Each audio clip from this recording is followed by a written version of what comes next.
saya tantang kau. Apakah itu adalah tentang kita pastoral atau tidak? Sabar dulu, aku kasih ya datanya. Mencret kau. Nanti oke, Ireneus. Oke, nanti Sabar. Ini mau nemu. Yes, sambil lanjut Pak Pera. Kau dengarkan saya ya. Kau dengarkan saya. Nanti kau buktikan sama saya terkait mengenai kan Ireneus yang kau sebutkan sini, para patriark. Nah, jadi dari Clairvaux sampai kepada Credo Nicea Konstantinopel dan tentang bapak-bapak Kapadokia, Katekismus Westminster dan kapan ditemukan, apakah di bawah konvensi iman Westminster atau bukan, ya. Dan buktikan kepada saya Ireneus yang kau katakan tentang Katolik terbitan tahun pada tahun berapa. Bapak Stroman, Pak. Yang saya sampaikan nggak seperti itu. Saya nyampaikan Ireneus ini kasih klaim bahwa para penyalin-penyalin ini ngapain sih? Kok banyak yang beda? Enggak gini. Saya nggak menyebutkan yang Bapak tuduhkan. Saya tidak menuduh Anda, tapi Bapak menuduhkan. Yang menuduh kau siapa di sini? Saya kan kasih klaim.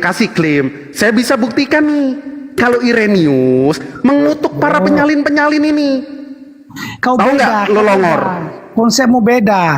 Kalau saya menuduh, artinya saya memojokkan. Saya mengatakan kepada Anda, sekarang kalau kamu membahas tentang para patriark, jelaskan kepada saya. Kan saya bilang, bukan berarti saya memojokkan kau. Jelaskan pemahaman Anda terkait mengenai para patriark, bapak-bapak Kapadokia, Konstantinopel, Credo Nicea, dan Lex Arandi, Lex Credendi. Ya?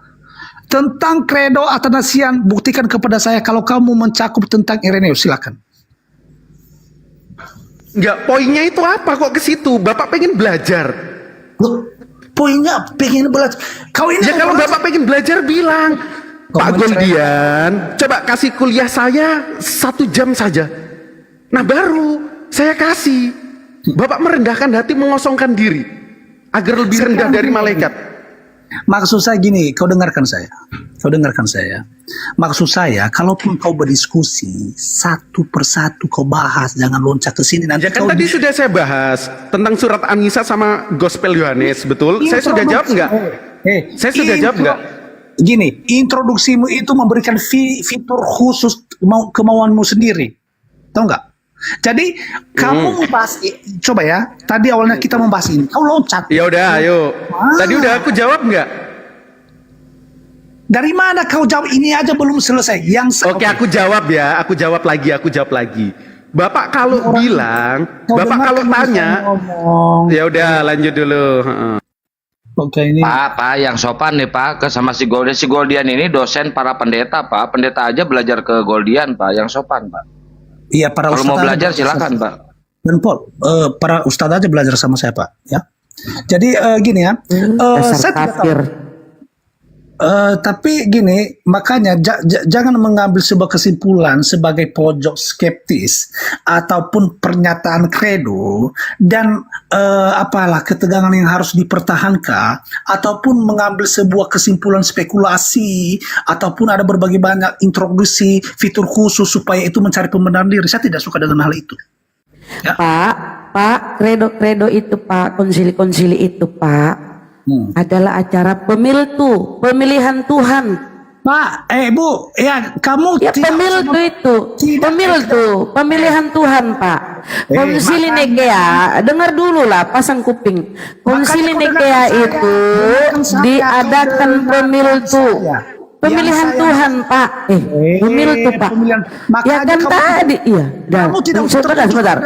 Ketika pemil tuh Pak, Mama Tuhan tuh, dengar dulu lah, pasang dulu kupingmu. Diam dulu. Pemil tuh itu Pak. Tadinya Mama Tuhan tuh jadi Tuhan. Dengar dulu.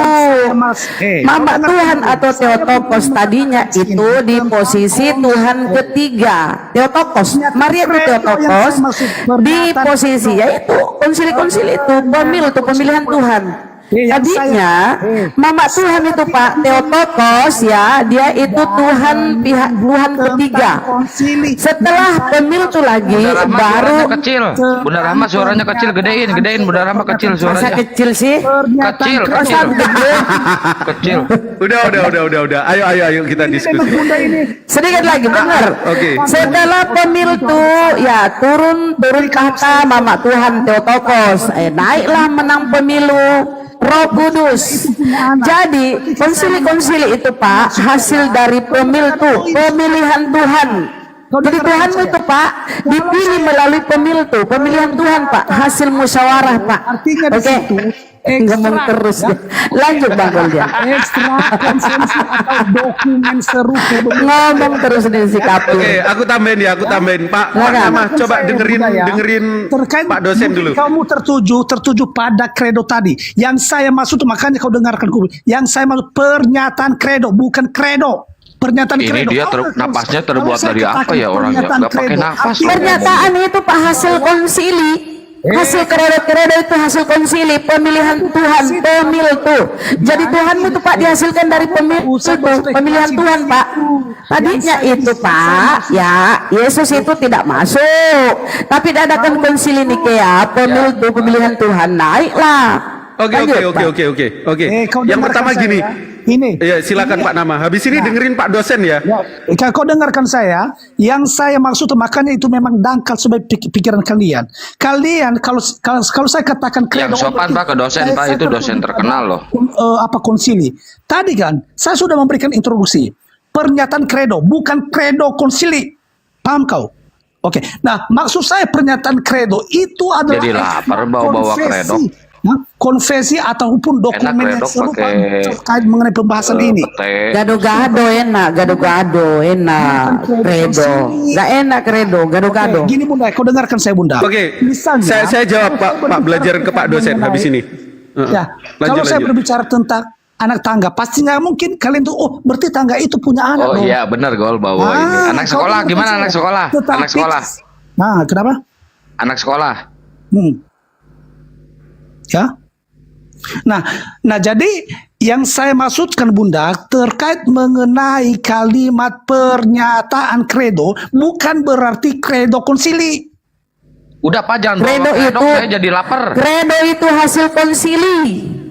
Kredo Nokia, kredo Nokia itu hasil konsili Nokia. Aku jawab. Habis ini ke Pak Pera. Iya, sabar dulu. Pengakuan udah tahu pengakuan, kesaksian dan lain sebagainya. Kenapa kau tertuju pada konsili? Yang pertama gini. Kredo itu harus gini sinonimnya adalah gado-gado. Kredo itu adalah apa? Pengakuan. Lalu kenapa kenapa kau? Jadi Bapak tahu nggak kenapa kok ada konsolidasi yang disebut saya mengatakan pernyataan kredo, kau tiba di konsili. Kau memang lucu. Ya kredo itu hasil konsili Pak. Hasil konsili botol. Botol. Kau dengarkan saya. Kalau saya mengatakan kredo, Bunda Rama suaranya kenceng banget, sakit kuping. Ini ya. Oke. Berarti kalau seandainya dia aja mau bilang orang botol, dia dibilang botol. Bentar. Kita edukasi ya biar Pak dosen masuk habis ini. Makanya itu kalian tuh tidak ada bobotan. Udah Pak Nama udah biar Pak dosen menjelaskan sekarang. Silakan Pak dosen. Oke, para ustadz kau dengarkan kalian ya 1904. Ya udah. Saya tahu mungkin seorang Ya udah Pak biar Pak dosen yang menjelaskan, ini dosen para pendeta loh Pak. Yang pertama gini, habis ini Pak Nama ya. Kredo itu teman-teman hasil daripada konsili. Pertanyaannya, kenapa konsili Nikea itu diadain? Karena mereka mau melaga pemahaman Arius dan Athanasius. Itu yang pertama. Kalau kita merujuk kepada fakta historis, apa yang dihasilkan dari kredo Nikea? Salah satunya menegaskan bahwa Yesus itu putra Allah dan lain sebagainya, yang dilahirkan dari Bapa serta sehakikat dengan Bapa dan merupakan Elohim sejati dari Elohim sejati. Nanti ada juga pengakuan iman rasuli yang termaktub di situ. Nah, itu tuh penyebabnya apa? Asbabun nuzulnya apa? Dilaga ini pemahaman Arius dan Athanasius. Terus, oh bener yang mana ini? Kira-kira bener yang mana? Oh ya udah, Athanasius nih, Yesus putra Allah dan Yesus itu Allah sejati. Ya udah dipakailah. Lalu muncul pengakuan iman. Kan Pak Pera kalau mau nambahi.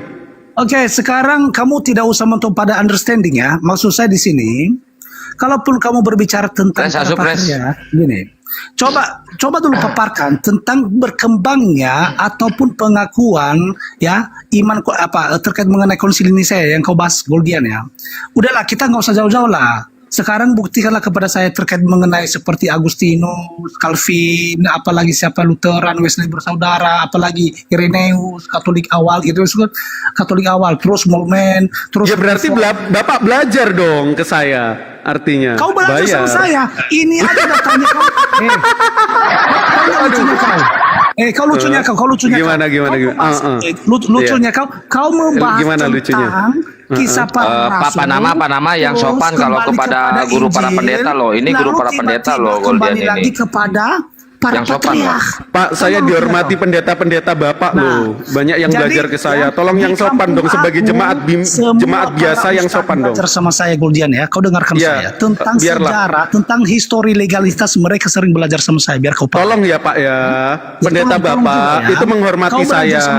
Bapak sebagai jemaat biasa belajar. Kalau mau diskusi yuk kita diskusi yang baik. Kalau Bapak mau tanya dan belajar silahkan. Jadi kamu nggak usah ngaku-ngaku. Kalau kau pintar sejarah, saya mau tanya. Kalau kau berbicara mengenai para. Kalau kau pintar sejarah, saya mau tanya dulu. Asal Tuhanmu terkutuk dari mana itu?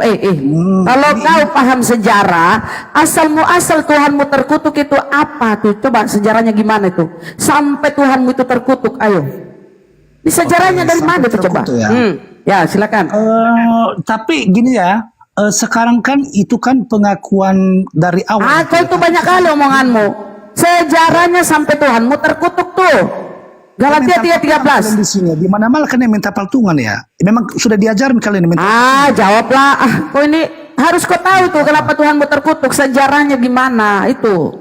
Cari tahu lah, ayo. Bisa bubar. Ini kamu sudah menyerang. Kalau dijawab Kristen bisa bubar ini. Nanti saya serang balik kau sakit hati.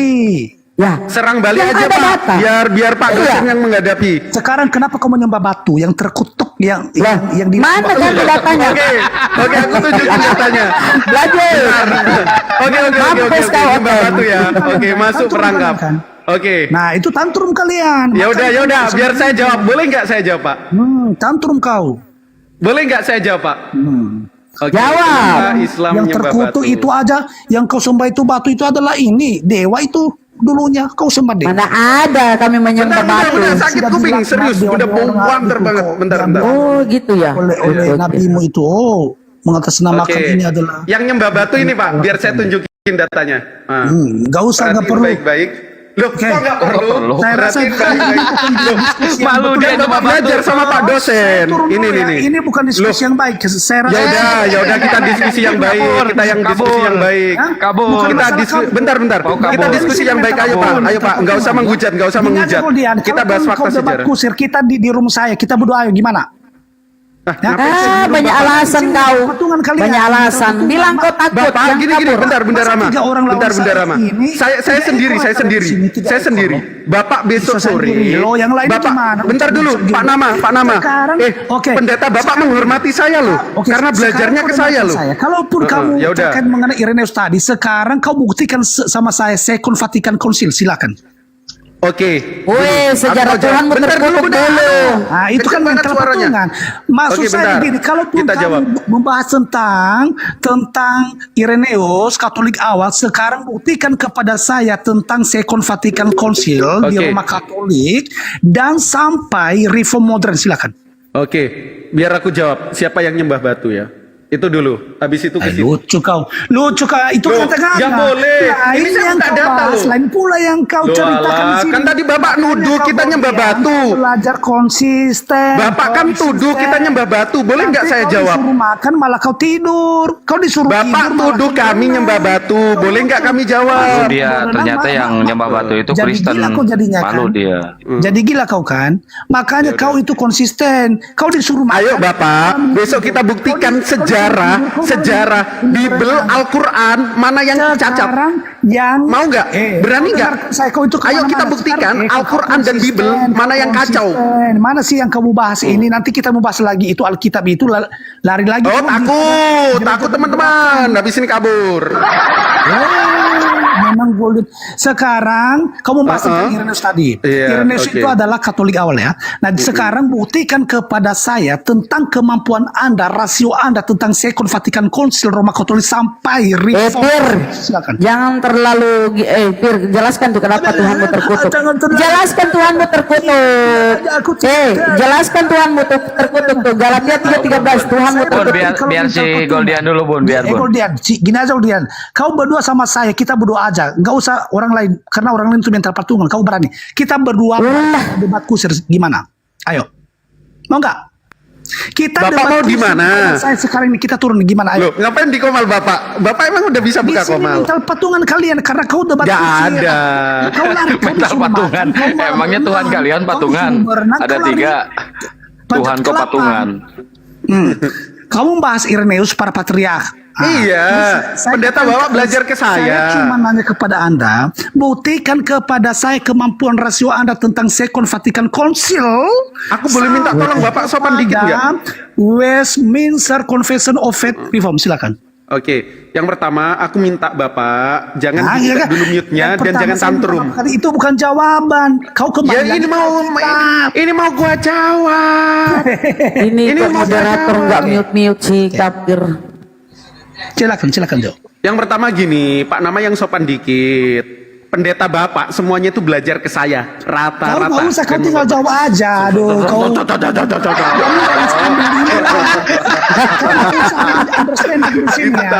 Kamu nggak usah seakan-akan itu kau adalah ya. Loh, aku adalah aku, Pak. Kalau kamu tanya Pak Goldian saya. Kau jawab, jangan pada understanding seakan-akan itu kau memberikan. Yang pertama, aku aku jawab. Yang pertama, yang paling pertama tadi ya, tanya tentang pengakuan atau credo Nicea. Ini boleh aku jawab? Itu bukan proporsi yang benar yang kau jawab. Yang kan tadi lo pertanyaan dulu kafir. Biar dijelaskan. Ya, itu bukan proporsi yang benar yang kau jawab. Yang kenapa sini nggak di mute dan nggak ribut? Awal, buktikan secara. Nggak mau diskusi nih si Ezra nih, nggak mau diskusi terus. Silakan, itu aja kok. Dia nggak mau diskusi. Kenapa Tuhanmu terkutuk? Itu dulu kau jelaskan ke kami. Kenapa yang kau Tuhankan terkutuk? Itu lalu sejarahnya kenapa? Ayo, sejarahnya Tuhanmu kenapa terkutuk tuh? Nah itu saya di mute. Nah, kolongor. Nangis. Kau nangis. Iya, kasih jawaban kenapa sejarahnya Tuhanmu itu kenapa bisa terkutuk. Itu sejarah itu. Ngapain kau bahas itu bapak-bapak gereja, nggak penting bagi kami. Yang kami ingin tahu kenapa Tuhanmu terkutuk. Silakan. Itu kenapa kau alahkan batu yang terlaknat itu? Siapa? Tuhanmu itu batu penjuru. Tuhanmu batu penjuru. Tuhanmu batu penjuru. Kafir dulunya. Itu Tuhanmu kenapa terkutuk? Kenapa Tuhanmu terkutuk? Kenapa Tuhanmu terkutuk? Kenapa Tuhanmu terkutuk? Kenapa Tuhanmu terkutuk? Kenapa Tuhanmu terkutuk? Kenapa Tuhanmu terkutuk? Ayo, jelasin dong. Kenapa tuh? Ayo. Kau menuhankan Tuhan terkutuk. Ayo, kenapa? Kenapa kalian gak ada otak menuhankan Tuhan terkutuk? Ayo, mana otakmu itu? Ya jelasin kenapa. Jelasin. Kalau kau nggak jelasin tentang Tuhanmu yang terkutuk itu, kau di mute. Jelasin. Debat-debat kau longor begitu, mau debat ilmiah kau itu longor, bego. Coba. Kasih tuh di mana? Kenapa Tuhanmu terkutuk? Kenapa? Kenapa? Gak ada otak kau menuhankan Tuhan terkutuk. Mental patungan kalau di. Mampus, kau dimut-mut kan? Kau gak mau diskusi, mau dijelasin sama Bang Goldian. Kau nyerocos terus kayak bemo mulutmu. Wah, jelasin. Udah di kumal saya aja. Mampus. Oke, di mute lagi. Bapak buka komal mau bahas apa sama saya? Makanya.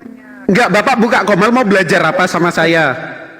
Kau di mana-mana di Bentar. Di mana- Bapak mau buka komal, belajar apa sama saya? Ya? Kau di mana-mana- Kita sama-sama on cam ya. Lah, ini yang dibahas, Saya kasih pelajaran. lari pula yang kau tanggapi. Nanti ditanggapi yang kau bahas, lari pula kau. Boleh saya jelaskan tentang kenapa terkutuk? Kenaik ini Kristen apa Islam? Ah, ini baru pinter. Oh, Dia ya, ini saya bego ini si Inama bego. Silakan Bang jelasin. Kau yang tolol Bunda Romo. Jangan gitu. Dia Holy Mother di sini. Kalau kau itu nggak bego, nggak mungkin kau menuhankan Tuhan terkutuk. Ya tolol. Kau bilang kami menuhankan batu, nggak ada data kau kafir. Kalau kami ada data, mute dulu dia. Ya mana datamu? Mana datamu itu? Betul, kami menyembah batu mana? Mana kami menyembah batu? Kalau kau Tuhanmu terkutuk, kami ada data. Galatia 3:13, orang digantung itu terkutuk. Ada datanya kami. Kalau bukan fitnah, kami menyembah batu. Mana kami menyembah batu? Kalau saya Makanya tuntut, mana datanya kafir menyembah batu orang Islam? Tuhan kau. Asi, silakan kau naik. Tendang saja si Longor ini. Silakan jelaskan. Untuk di kayu salib bukan karena kesalahannya, tetapi karena dia mengambil. Lanjut Bang Goldian, lanjut aja. Bagi kami kekristenan yang kami percaya ya, ia menanggung kutuk agar kita menerima berkat. Itu adalah semacam penghukuman yang ditukar dengan pengampunan, dan kematian ditukar dengan kehidupan. Kenapa dia terkutuk? Ya kita bisa lihat di kitab Ulangan ya. Di kitab Ulangan 21 ayat 23. Wah, jemaat biasa ini. Enak tadi Pak Ezra, daging. Orang yang digantung itu terkutuk oleh Allah. Makanya di kitab Perjanjian Lama sudah dikatakan bahwa orang yang tergantung itu dikutuk oleh Allah. Kenapa Tuhan Yesus itu menanggung kutuk? Karena manusia itu telah jatuh ke dalam dosa akibat pelanggaran yang telah mereka lakukan di. Berarti Yesus terkutuk gitu ya?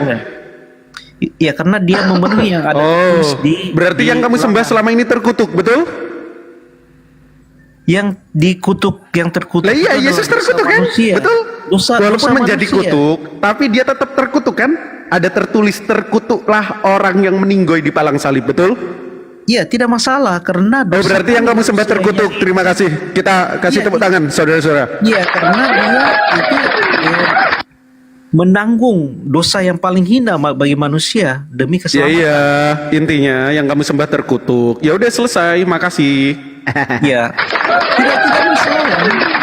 Kenapa? Kenapa saya bilang tidak masalah? Karena Tuhan Yesus menang dari kutukan itu. Loh, Dengan terkutuk cara kok menang apa? gimana sih? Dia bangkit daripada kematian, dan Lah iya, disitulah, dia kan terkutuk. disitulah kemenangan kekristenan. Lazarus juga bangkit. Iya gol, benar Lazarus dia menang menang dong. gol.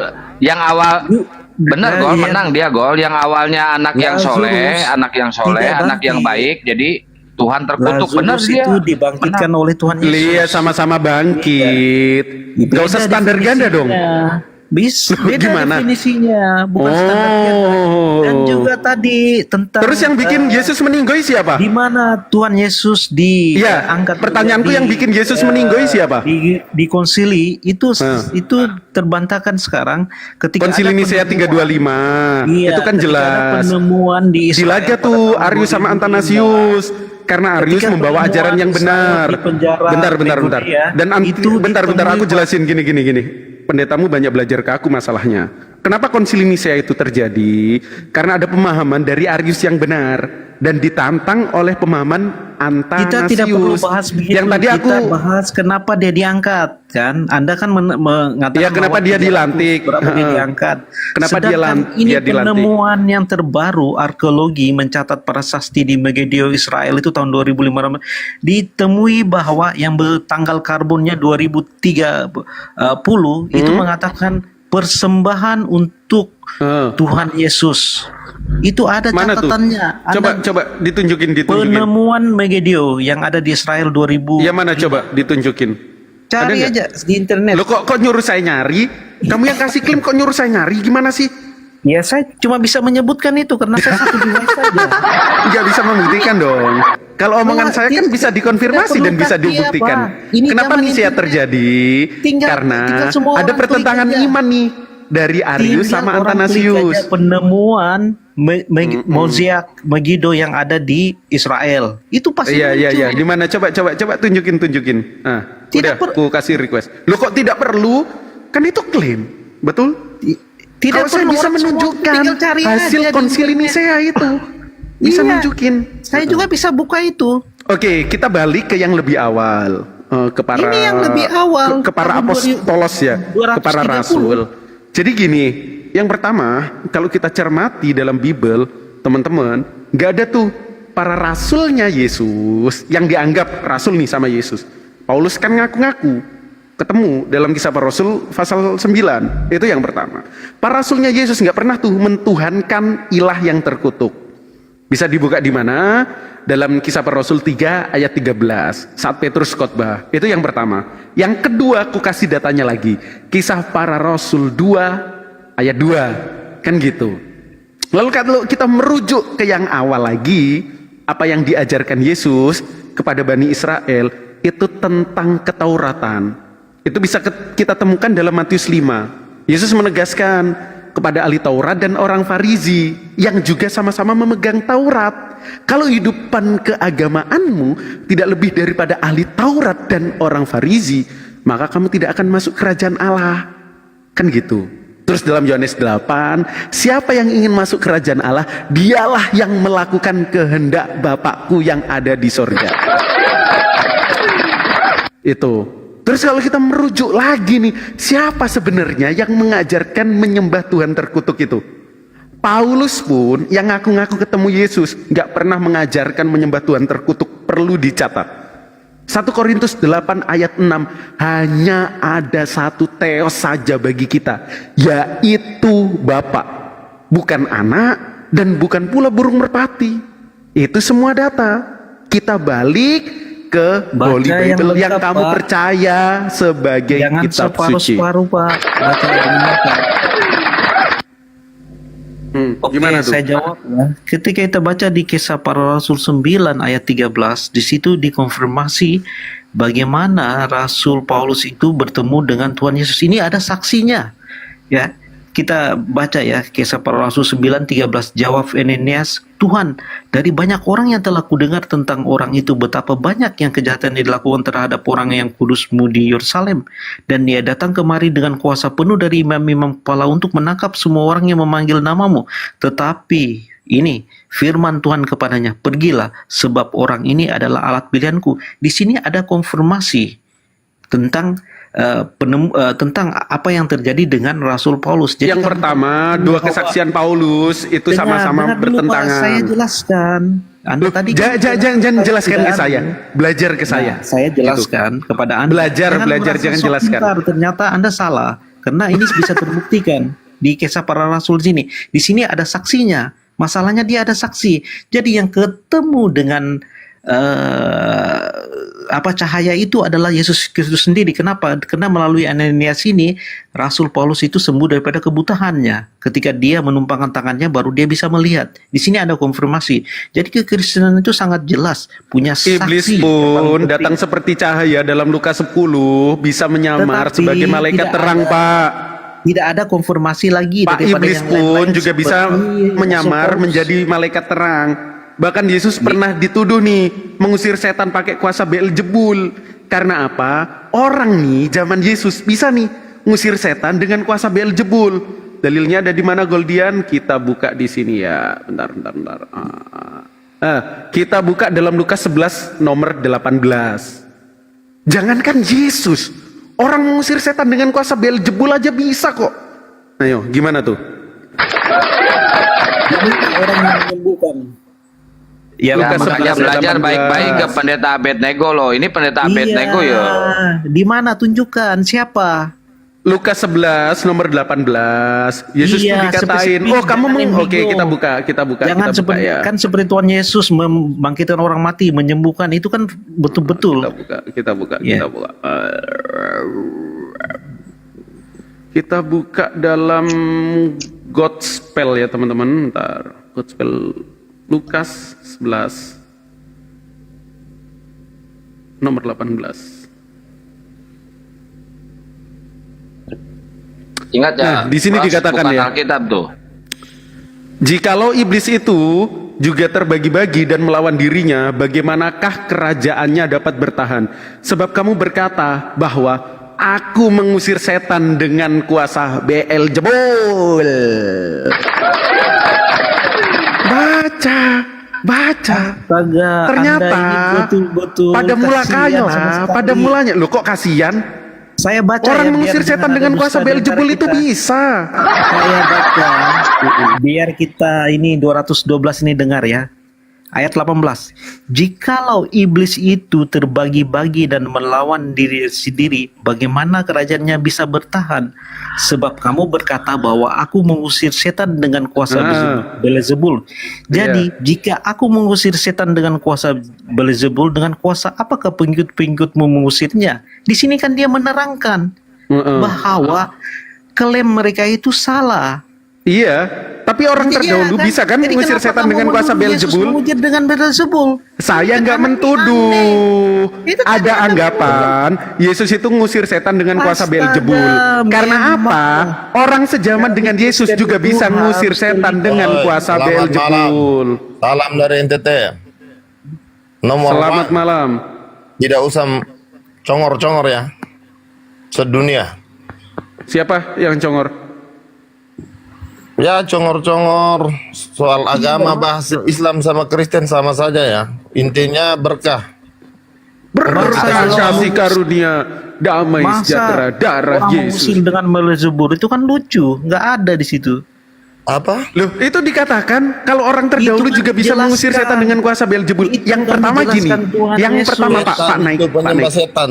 Ketemu Kan saya dia Edis dituduh. TV. Ketemu saya Edis TV. Kenapa Ketemu saya. Edis TV? Kenapa? Iya ketemu. Kamu Cukup ketemu saya Edis TV? pakai ilmu dasar.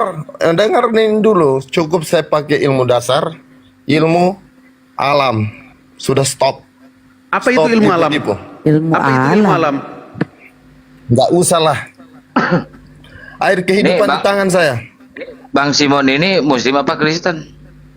Saya Katolik. Kalau tidak Katolik. saya belajar Oh. sama RK, sama Edis TV. Sudah cukup. Si Edis itu binatang semacam apa, Bang? Entah binatang apa, manusia. Ya. Manusia yang bisa beranak cucu ya, seperti Masalahnya pasir di Edis laut, belajar sama bintang saya, saja. Pak. Masalahnya Edis belajar sama saya. Waduh, kabur dia. Kabur. Gak ada yang kayak gitu kabur itu. Gini, Pak Nek, yang pertama, aku ingin menerangkan dengan cara seksama dan dalam tempo yang sesingkat-singkatnya.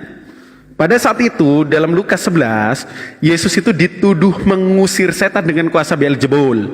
Karena apa? Ada nih orang terdahulu yang bisa mengusir setan dengan kuasa Beelzebul. Jadi bukan hanya dengan kuasa Yesus saja mengusir setan. Itu. Bro? Jikalau iblis itu juga terbagi-bagi dan melawan dirinya, bagaimanakah kerajaannya Di mana dapat bertahan? ayatnya, Pak Sebab Julia? kamu berkata bahwa aku Jangan mengusir setan berdarah dengan kuasa zikir, Beelzebul. Pak. Jadi jika aku Jangan. mengusir setan dengan kuasa Beelzebul, dengan kuasa segala apakah hormat, pengikut-pengikutmu Pak mengusirnya? Mengusirnya ini loh, kata ganti. Dengan apa? segala Ya hormat. dengan Ayatnya di Beelzebul. Lukas 11 nomor 19. Ayatnya di mana yang mendukung kaki Anda? Lukas 11 nomor 19. Berapa? Kok berarti abang yang ngajari Edis menghujat Rasulullah? Edis tuh belajarnya Bible ke gua gitu. Jadi jika aku mengusir setan dengan kuasa Beelzebul, ini kan dia kan dituduh. Dan dia menerangkan. Bukan Yesus mengusir dengan kuasa Beelzebul. Anda sehat atau enggak? Ini kan ayatnya menerangkan. Yesus tanya kan, lalu dengan apa Iya, kamu ini kan mengusir dia setan? menerangkan. Iya dengan Dia Beelzebul menerangkan. itu. Ya udah dengan Beelzebul. Begini lah. Heeh. Lo menuduh gue pakai kuasa setan. Tapi diterangkan kayak gitu loh. Sesimpel itu aja kok repot gitu loh. Iya, yang pertama, gua nggak menuduh Yesus mengusir setan dengan Beelzebul. Tetapi Yesus bilang, orang Yesus yang itu kan mentuduh dituduh. Yesus itu ternyata mengusir setan dengan kuasa Beelzebul. Betul? Tidak, salah pemahaman Anda. Loh kok salah? Kan Gimana sih? Sudah sangat jelas. Jadi ini. intinya gini loh, iblis itu bisa menyamar Tidak. jadi malaikat terang. Oh, Jadi nggak usah salah. khawatir. jangan lari-lari, fokus dulu ke ayat. Mau yang nggak? kamu Mau nggak tunjukkan ayatnya? tadi. Oke, kutunjukin Enggak, ayatnya. fokus dulu, jangan Oke. lari-lari karena kebiasaan Anda itu lari-lari, lompat-lompat gitu loh. Supaya orang tuh agak bingung gitu loh mau menjelaskan.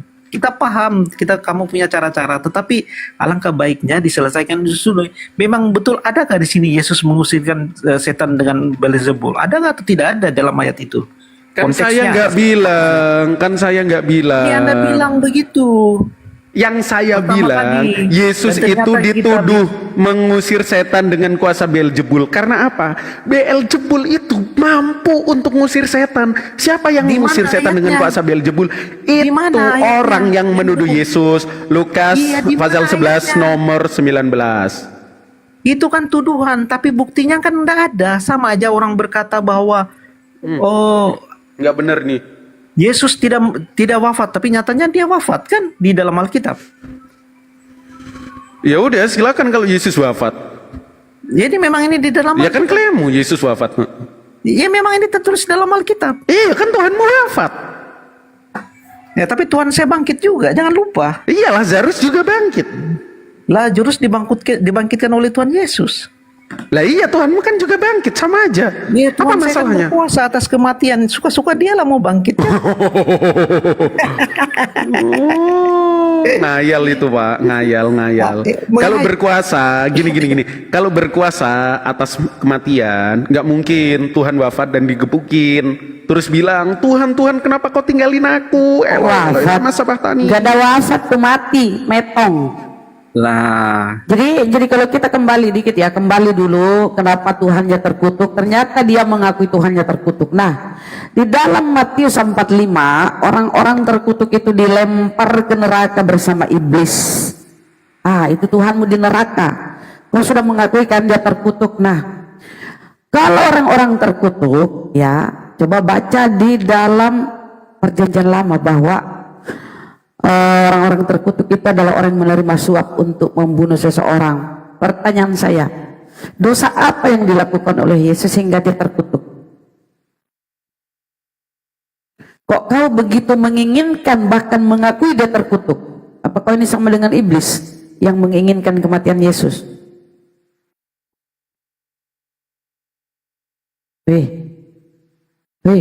Saudara.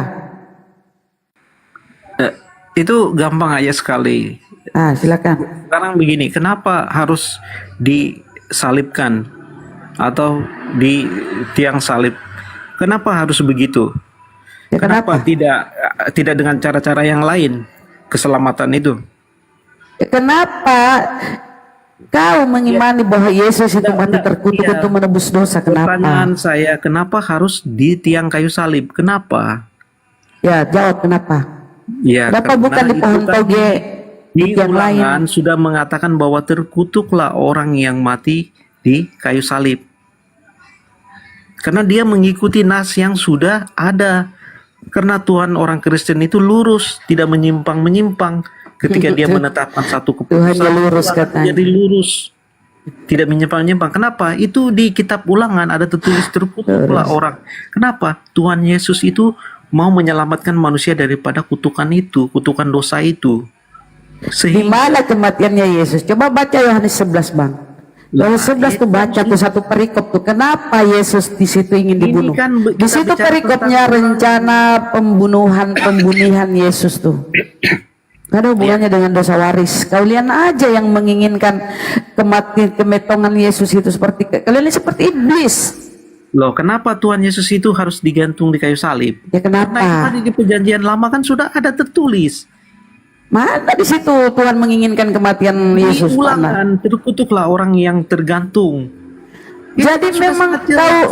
berarti kau ini seneng ya kalau Tuhanmu terkutuk ya? Tahu nggak orang-orang terkutuk tuh dilempar ke neraka bersama iblis. Berarti Ya. Tuhanmu di neraka. Loh, Senang kali dia Tuhannya terkutuk. Berarti di neraka manusia Tuhanmu. ini sudah terkutuk. Kenapa? Iya. Jadi kalau kau mengakui Tuhanmu terkutuk, bro, berarti Tuhanmu itu di neraka bersama iblis. Orang-orang terkutuk dilempar ke neraka. Salah. Ya nggak salah sih. Maksudnya Tuhanmu di neraka gitu loh. Ketika manusia itu dikutuk, dia jatuh ke dalam dosa dan dikutuk, itu dia jatuh ke dalam dosa, dan ketika dia mati dia tidak bangkit-bangkit, tidak punya pengharapan lagi. Tetapi karena kasih Tuhan ini sangat besar, sesuai juga dengan kitab Ulangan yang mengatakan bahwa terkutuklah orang yang digantung di kayu tiang. Di mana datanya begitu besar kasih alam sehingga dia mengaruniakan anaknya untuk menjadi tumbal gitu. Bukan menjadi tumbal. Terus kau bilang dia begitu besar sehingga Yesus harus mati terkutuk. Nah, Mana data Bapak menginginkan kematian Yesus secara tragis dan ketika terkutuk mana? manusia jatuh ke dalam dosa, keturunan daripada seorang wanita itu akan meremukan si iblis. Ya itu keinginanmu. Tapi coba Waktu Yesus disalib, tempatnya itu gini. tempat. Oke, gini, Bang, gini. Saya cerahkan dulu akalmu sedikit ya, Bang. Saya cerahkan akalmu sedikit aja. Kitab Perjanjian Lama, ya, kalian kan mengambil dosa waris ini atau dosa asal ini dari pelanggaran Adam, yaitu bersumber dari Perjanjian Lama, Kitab Kejadian. Situ kan, Kitab Kejadian ini kan untuk Musa, diberikan kepada Nabi Musa atau Musa. Para Musa di sana tidak mengajarkan bahwa Adam mewariskan dosa loh. Musa yang diberi kitab tidak mengajarkan adanya warisan dosa, adanya dosa asal. Nggak pernah dia mengajarkan kepada Bani Israel. Nah kalian ini yang mengambil perjanjian lama milik orang, milik Yudaism, kalian mengadang-adakan adanya dosa asal. Dogma doktrin Paulus untuk kerjasama Bapak Gereja melahirkan adanya dosa asal. Kalau kita baca di Roma itu, disitulah pengajaran Paulus tentang dosa asal, dosa waris Adam. Akibat ketidaktaatan seorang maka semua jatuh ke dalam dosa. Semua orang sudah jatuh ke dalam dosa. Pertanyaan saya, nyambungnya kemana tuh? Musa yang diberi kitab perjanjian lama itu ya, yang Torah itu, kitab Kejadian tidak pernah mengajarkan kepada kaumnya tentang dosa waris, dosa asal. Kalian yang mengambil punya orang, kenapa mengimani adanya dosa asal? Ayo, nyambung nggak? Ya nggak nyambung lah. Itu kenapa? Kenapa kalian diajarkan ada dosa waris oleh si Paulus ini? Supaya ada Tuhan kalian. Supaya Kristen ini punya Tuhan. Kenapa? Kematian Yesus, kematian orang Yahudi ini yang dianggap ini, dia bawa ke Roma sana dijadiin Tuhan. Jadi sama sekali nggak nyambung bro ya, keimanan kalian dengan kitab perjanjian lama, kitab Kejadian nggak nyambung, ya kan? Kalian ngambil punya orang. Nah silakan, dari mana nyambungnya coba? Dari mana nyambungnya dosa asal yang kalian imani, dosa waris kepada pengajaran Musa itu di kitab Kejadian? Ayo. Ya, kenapa pengajaran Musa itu ada di dalam Kristen? Sebagai seorang Kristen, bapak-bapak gereja awal atau para rasul itu 100% orang Yahudi. Jadi mereka itu memiliki hak untuk menggunakan Taurat. Kenapa? Karena mereka orang Yahudi. Bahkan Tuhan Yesus sendiri lahir di bangsa Yahudi. Jadi kami sebagai anak-anaknya mempunyai legitimasi untuk mewakili apa yang diwariskan oleh bapak-bapak kami. Di mana nyambungnya itu? Di mana pengajaran para rasul tentang dosa waris? Di mana pengajarannya? Ya, di mana bro? Ayo, pengajaran dosa waris dari para rasul ini. Melarang orang Kristen menggunakan Taurat. Ya, tapi kau diludahi, nggak dilarang, kau diludahi karena dia bilang itu kalian sudah lain. Enggak, kenapa mereka nggak begitu pusing? Dengar dulu lah. Kenapa mereka nggak begitu pusing? Karena yang kalian ambil itu sudah kalian plesetkan kayak tadi. Mereka tidak mengimani dosa waris ya dari kitab Kejadian, tapi Anda mengadang-adakan kan? Mereka nggak pusing. Ya tersesatlah Anda, mungkin itu pikiran mereka ya. Karena udah nggak sesuai dengan apa yang mereka ya bapak-bapak atau rabi-rabi mereka yang mereka tafsirkan. Udah beda, udah lari menyimpang jauh. Dosa waris segala macam, Tuhan terkutuk. Kristen itu tidak pernah merubah Taurat. Kita perjanjian lama tidak pernah. Banyak bang. Coba makanya aku bilang mana nyambungnya pengajaran Musa kepada pengajaran Kristen? Nyambung nggak? Nah itu diludahi itu. Salib diludahi di sana bro. Dosa waris itu tidak pernah diajarkan oleh Nabi Musa atau oleh Musa kepada Bani Israel. Sementara sumber pokok keimanan kalian tentang dosa waris berasal dari pelanggaran Adam. Ya, dari mana kalian mengimani adanya dosa waris? Dari pelanggaran Adam. Tapi nyambung nggak? Musa mengajarkan nggak dosa waris? Enggak. Mereka tidak mengimani Adam mewariskan dosa. Tapi kalian yang mengambil kitab orang mengimani Adam melahirkan dosa waris. Karena kenapa? Dari pengajaran si Paulus. Supaya apa? Supaya nyambung Kristen, supaya nyambung kepada Yahudi sana. Itulah kenapa. Ya kan? Nggak nyambung, bro. Kristen ada setelah Yesus terangkat. Oke? Kematian Yesus lah yang dianggap mati ini. Si Paulus menganggap Yesus mati terkutuk ini. Kemudian di Roma 14:9 apa kata si Paulus? Untuk itulah Yesus mati dan hidup kembali supaya menjadi Tuhan. Kalau tidak ada kematian-matian terkutuk ini, enggak ada Tuhanmu, bro. Inilah si Paulus mengkambing hitamkan anak orang Yahudi, dikambing hitamkan. Dia jual di Yahudi sana nggak laku, dibawalah ke Roma Yunani sana.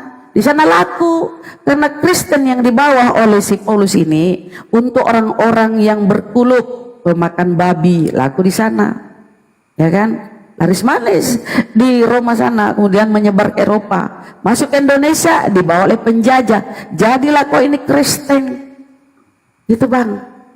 Dosa waris nggak nyambung ya, nggak nyambung kepada pengajaran Musa. Boleh saya jawab? Ini Musa Silakan. sendiri yang berkata di Ulangan 18:18. Ya, di situ berkata, seorang nabi akan kubangkitkan bagi mereka daripada antara saudara mereka seperti engkau ini. Ini kuncinya. Aku menaruh firmanku dalam mulutnya. Ini kuncinya. Aku akan menaruh firmanku dalam mulutnya dan ia akan mengatakan kepada mereka segala yang kuperintahkan kepadanya. Oke. Ya, jadi menurut kau yang akan dibangkitkan ini nabi Yesus di situ. Lah, Yesus itu segelarnya juga kan nabi. Iya, ya maksudnya itu maksudmu Yesus di situ kan? Yesus di situ. Oke, nggak apa-apa, kita ikuti. Kalau Yesus ini kau sudah imani nabi, Makanya, ya, Yesus itu jangan kau tuhankan, Bang. Kalau dia nabi jangan kau tuhankan. Di mana ada literasi kau dapat nabi adalah Tuhan? Nabi di perjanjian lama itu berkata, Tuhan berfirman kepadaku, tetapi di mana? Di mana nabi itu Tuhan, Bang? Yesus berkata, aku berkata kepadamu, bertobatlah karena Bang, di mana nabi itu dapatkah kau literasi bahwa nabi adalah Tuhan? Coba. Kau sudah mengakui dia nabi kan? Sekarang mana dia? Perjanjian lama itu pasti mengatakan setiap nabi itu berfirmanlah Tuhan kepada nabi Daniel. Iya, Tuhan berfirman kepada nabi, tapi nabi itu bukan Tuhan. Kalau kau pakai akal, Bang. Memang nabi itu menerima firman dari Tuhan. Dia di atas segala nama, di atas segala nama. Pindah lagi. Sekarang saya tanya dulu. Oke, gini Bang, kita uji dulu Bang ya. Menurut kau sudah mengakuikan Yesus nabi. Nah sekarang saya tanya kau, apa menurutmu Yesus itu apa menurutmu seorang rasul itu adalah Tuhan? Rasul itu di kekristenan itu adalah murid langsung Tuhan Yesus. Saya pertanyaan segini, apakah menurutmu, kan tadi nabi kau sudah bantah, nabi itu adalah Tuhan itu sendiri, tapi apakah rasul itu adalah Tuhan, Bang? Nah, rasul itu tentu bukan Tuhan. Rasul itu adalah murid yang dipilih langsung oleh Tuhan Yesus. Itu pemahaman kekristenan. Nah, itu bagus. Bagus kalau kau sadar bahwa rasul itu bukan Tuhan. Nah, kenapa kalau nabi itu Tuhan? Lah, itu kan gelar satu dari gelar Tuhan Yesus. Dia adalah seorang raja di atas raja. Dia adalah seorang imam agung yang maha tinggi, satu-satunya imam agung Tuhan yang maha kuasa, Sang Bapa itu. Ketiga, dia adalah nabi. Itu gelar dia. Makanya ketika 3 orang majus itu membawa persembahan, situ ada 3 jenis. Ada mur, ada emas, dan juga ada kemenyan. Itu adalah lambang-lambang itu. Oke. Luar biasa tadi, kita kan? Iya, luar biasa kacaunya ya. Keimananmu kacau, Bang. Nah, sekarang kita lihat ya. Kita lihat Kau sudah bilang tadi, seorang nabi itu kau sudah akui bahwa itu adalah gelar, bukan Tuhan. Seorang rasul kau sudah katakan kalau rasul itu ya bukan Tuhan. Ya kan? Itu berarti kau masih sehat. Tapi kau coba baca, ya karena ini aku belum bisa buka kamera. Kau coba baca Ibrani 31. Pandanglah kepada rasul dan imam besar yang kita akui yaitu Yesus. Nah, kenapa itu? Kan saya sudah baca tadi gelarnya nabi, raja, dan imam, kan itu sesuai kan? Nah, kalau rasul tadi kau sudah akui rasul itu bukan Tuhan. Sekarang di Iya. Bibelmu Yesus rasul. Bukan, rasul itu pandanglah kepada bapak-bapak gereja yang rasul, yang murid-murid Tuhan Lah Yesus. enggak itu, begitu dan juga bunyinya. imam. Loh, itu Enggak memang begitu bunyinya. itu artinya. Pandanglah kepada rasul, dengar bunyinya ya. Ini akun baru ya, nggak bisa buka kamera. Pandanglah kepada rasul dan imam besar yang kita akui yaitu Yesus. Sini Yesus rasul. Tolong kau jangan lagi menuhankan Yesus karena kau bilang kalau rasul itu bukan Tuhan. Oke. Oke. Kalau Jangan rasul lagi ya. Yesus, imam itu siapa? Ya rasul juga, Yesus juga. Dia kan imam, pemimpin jemaah di sana. Salah Loh, kenapa? pemahaman Anda itu. Sekarang kau sudah tidak mengimani Yesus Tuhan kan karena dia rasul ya. Oke ya. Pemahaman Lah, Anda yang salah. kau kenapa jadi tiba-tiba Kepada bego? rasul, Kalau sudah menyangkut nama itu, Yesus, kenapa kau bego? pandanglah ajaran-ajaran. Contoh, Enggak ada di situ ajaran. Pandanglah kepada rasul dan imam besar yang kita akui. kami ini Katolik berdasarkan Bentar, kau sudah mengatakan tadi kalau rasul itu bukan Tuhan. Sekarang kamu jilat lagi ludahmu sendiri, kata-katamu sendiri kau ingin jilat. Kalau ortodok itu Rasul Andreas. Di sini tertulis Yesus rasul loh. Makanya pandanglah kepada Rasul dan juga imam. Imam itu Nah sekarang rasul. kenapa? Kenapa tadi kau mengatakan kalau rasul itu bukan Tuhan? Seketika menyangkut nama Yesus tiba-tiba kau botol. Rasul itu bukan Tuhan. Lah kenapa di sini Yesus rasul? Yesus itu mempunyai gelar nabi, raja, dan juga imam. Tadi kan Nah ada tadi kan saya berulang-ulang bertanya, menurut kau rasul itu Tuhan atau bukan? Dia bilang bukan. Kau sendiri Iya. bilang bukan. Tapi Saya setelah saya buka data Yesus rasul, kau tiba-tiba bego. Apakah ini Salah bukti 1 pemahaman Korintus 4:10? 1 Korintus 14:10? Oten bego Iya. karena Kristus itu. kamu nggak paham. Loh, di sini tertulis Yesus rasul. Gimana sih kau? Bukan Yesus Rasul. Coba ayat berapa itu? Kamu baca dengan jelas. Buka. Siapa yang bisa buka ya? Aduh, aku ini akun kecil loh. Berapa tadi? Buka bang. Ibrani 31. Ibrani 31. Ibrani. Pandanglah kepada rasul dan imam besar yang kita akui yaitu Yesus. Tapi kalau sudah menyangkut Yesus tiba-tiba kau jadi bego ya. Jadi pinter dia. Sebab itu, hai saudara-saudara yang kudus, yang mendapat bagian dalam panggilan surga, pandanglah kepada Rasul dan imam besar yang kita akui yaitu Yesus Kristus. Dia rasul kan? Imam besar yang kita akui itu ya Rasul, jangan lupa rasulnya loh. Rasul dan imam besar. Rasulnya jangan kau buang. sebagaimana Musa pun setia dengan segenap rumahnya. Jadi kak, memang ya teman-teman Kristen ini kalau menyangkut Yesus tiba-tiba jadi botol dia ya. Bodoh dan Rasul tolol. di dalam Nah, Islam. tadi kau sudah akui Rasul itu bukan Tuhan, makanya pulang-ulang, makanya aku jempol kau, pinter nih orang. Tapi kalau sudah menyangkut nama Yesus di situ tiba-tiba kau bego, hilang kesadaran. Bukan. Tiba-tiba ini kau kan jadi ODGJ. kami umat Kristen ini diajarkan kami kepada umat Kristen 1 Korintus. Pandanglah Ya kepada karena Yesus itu Rasul, dia utusan. Tuhan Yesus dan juga Yesus Kristus imam besar yang agung. Rasul di situ, jangan lupa Karena sebut Yesus rasulnya. ini- Kenapa kau sih malu sih? Yesus Rasul, Paulus Rasul. Jadi Yesus memang Rasul kalian ini. tidak ada orang Kristen tidak akan mengakui itu. Berarti ini salah datanya. Ya harus diedit dong, diganti dong. Pemahaman Anda yang salah. Loh di situ tertulis Yesus Rasul, gimana sih kau ini? Di sini mengajari semua orang Kristen supaya berpandang kepada Rasul dan juga imam itu yang Yesus Kristus. Oke. Saya Imam pakai besar akun kita. 1 ya. Kita buktikan dulu ke ngeyelanmu ya. Aku pakai akun satu naik biar kau kutunjuki Di data. sini Ini perkopnya itu Yesus lebih tinggi daripada Musa, dan sini kitab Ibrani ya ini Musa menjelaskan bukan Tuhan. Gimana sih? Kristen kepada kekristen. Ya, Hai apa? saudara-saudara, ini kepada orang-orang Kristen yang suci hatinya, yang mendapat Orang bagian panggilan Kristen, surgawi, orang apa? kepada Yang rasul, penting dan di situ juga Yesus imam itu baru rasul. Yesus Kristus, bukan rasul.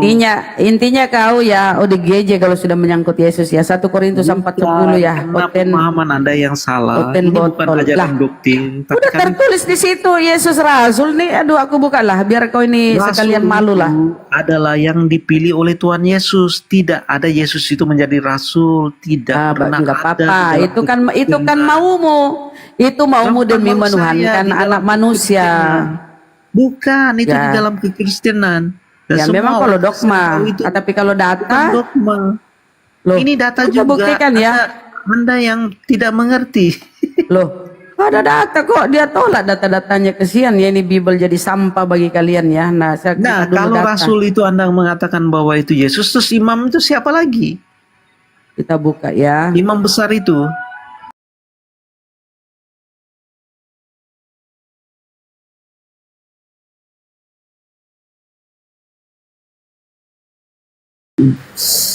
Yang mau mengganti syahadat itu siapa namanya? Pernah tahu Bang Ton? Siapa? Una. Ya, itu dosa itu.